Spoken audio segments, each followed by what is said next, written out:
can't access a website? You don't always need a sluggish VPN.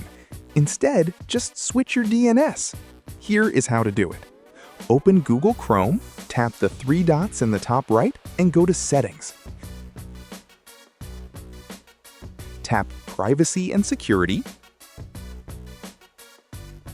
Find Use Secure DNS and tap it. Turn it on, select Choose Another Provider. Tap the drop-down and switch it to Cloudflare or Google.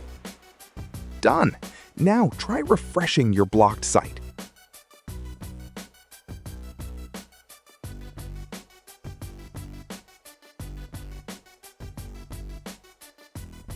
Now for Windows 11. Open Chrome, click the three dots in the top right, and hit Settings.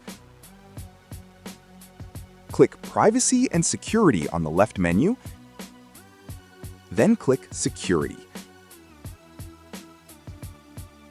Enable Use Secure DNS.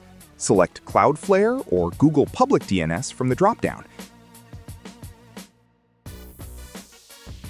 Refresh the website, and you're good to go. Drop a like if this helped, and subscribe for more quick tech tips.